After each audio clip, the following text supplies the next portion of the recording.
কুমিল্লা শহরের রাস্তার মোড়ে মোড়ে ও হসপিটালের আশেপাশে তালশাঁস বিক্রির ধুম পড়েছে।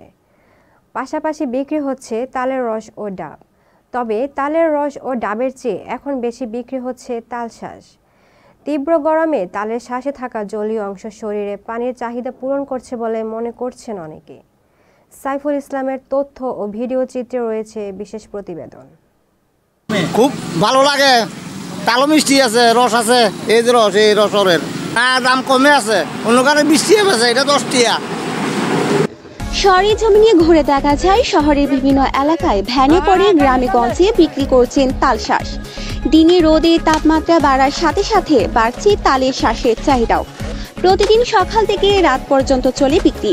গ্রীষ্মের অসহনীয় গরমে অস্থির পথচারীদের এক মুহূর্তের জন্য হলেও স্বস্তি এনে দিচ্ছে কচি তালের শ্বাস। আবার অনেকেই পরিবারের জন্য বাড়িতে নিয়ে যাচ্ছেন রসালো ফল। তালশাঁস একটি পুষ্টিসম্মত খাবার, যাতে রয়েছে অনেক পুষ্টি উপাদান এবং খনিজ। এটিতে calorie, fat, sodium, carbohydrate, fibre, চিনি, প্রোটিন, পটাশিয়াম, তামা, ভিটামিন B6 এবং দস্তা। তালশাঁস বিক্রেতা জানান, প্রতিটি গাছ সিজন চুক্তিটি আমরা কিনে থাকি 1 থেকে 1.5 হাজার টাকায়। তবে ফল বেশি হলে এক গাছ 2 থেকে 3 হাজার টাকাতেও কিনতে হয়। তালের ফলন ভালো হলে প্রতি গাছে 4 থেকে 5 হাজার টাকাও লাভ হয়। বর্তমানে তালশাঁসের চাহিদা বেশি। প্রতি পিস তালশাঁস 15 থেকে 20 টাকা করে বিক্রি করছি। তবে কেউ একসাথে অনেকগুলো নিলে কম নিচ্ছি। আপনারা দেখছেন মেঘনা টিভি, সত্যি সন্ধানে সবসময়।